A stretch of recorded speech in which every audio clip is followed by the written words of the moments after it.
If you put references on your resume, as soon as this video is done, I need you to go and remove them immediately. In today's video, I'm going to give you 3 reasons why it's absolutely critical to remove your references from your resume. Let's go. Okay, so I've been in recruitment for 15 years, and in that time, I've done tons of reference checks. Basically, a reference is somebody who can speak to your quality of work. Oftentimes, you were asked to provide references towards the end of an interview process. Normally, it's a combination of former managers and coworkers. And basically, the recruiter or the HR person is going to reach out to that person just to check the box. Did you work there? Would you rehire the person? Were they a good employee? What are their strengths? What are their weaknesses? Etc. That's what a reference is. Now, most people have references, and at the very end of the process, when they're asked, okay, we would like to reach out to some references, that's when they provide them. But some people try to be proactive. And what they do is they take their references and they put them at the bottom of their resume. Sometimes they even put them on LinkedIn. And they're saying, if you want to inquire about what I was like as an employee, feel free to reach out to these people. But it's a huge mistake. Okay, so why is it a mistake? Most people are probably listening to that going, well, what's the problem? There are actually 3 main reasons why you don't want to have your references on your resume.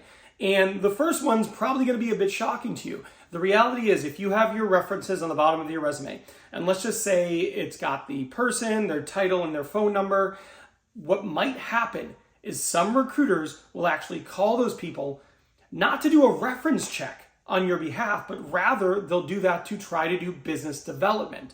They will use these people, they will see, okay, these people are hiring managers, they're people I can try to call and pitch my services to.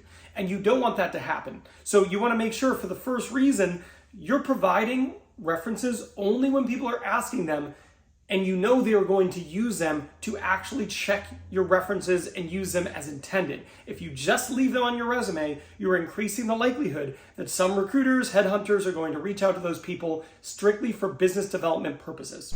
Now, the second reason why you don't want to have references in the bottom of your resume is some recruiters, if you have them there, will call and do your reference checks way early. Why is this a problem? You might not actually be in serious consideration for the role.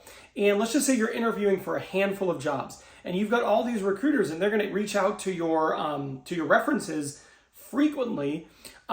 That's going to be annoying. It's going to be annoying to your references because all of a sudden, you're interviewing for 2-3 jobs. They're getting 2 to 3 calls from these different people. Maybe you don't get those jobs. So then you interview for 2 to 3 more jobs. Next thing you know, you've got these people who are your references, and they're getting called by 4, 5, 6, 7 different people to do references. These are time consuming. It might be annoying. And over time, their enthusiasm for doing your references and being a reference for you might actually decrease. You want to make sure that the people who are your references are only called when you are very close to getting a job. You don't want them to be overburdened by being called by too many different people, and they have to go through too many of these processes. Now, the last reason why I always tell people you don't want to put your resume with references at the bottom is, at the end of the day, the most effective way to have someone be an effective reference for you is you prep them prior to the call. So as a candidate,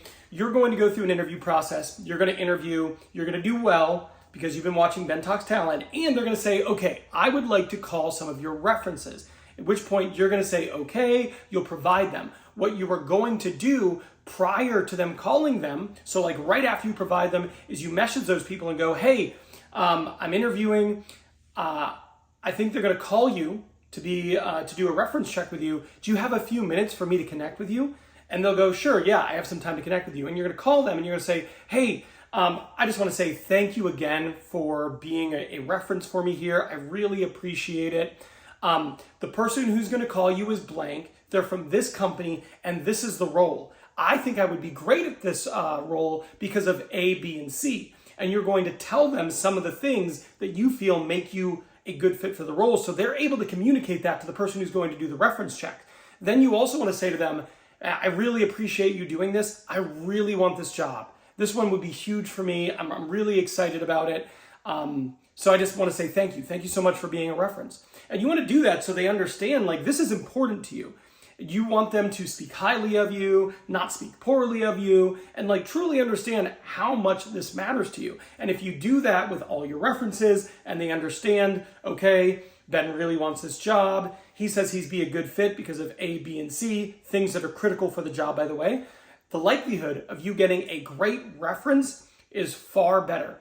So for these 3 reasons, I think it's absolutely critical that you don't put your references on the bottom of your resume. Now, in order to even get to the point where you're going to be having your reference called, you're going to need to nail the final interview. And I got to say, the final interview is much different than all the other interviews that precede it. In fact, it's so different that I made this video here. This video here is everything you need to know to nail your final interview. So I'm done here. I'll see you over there.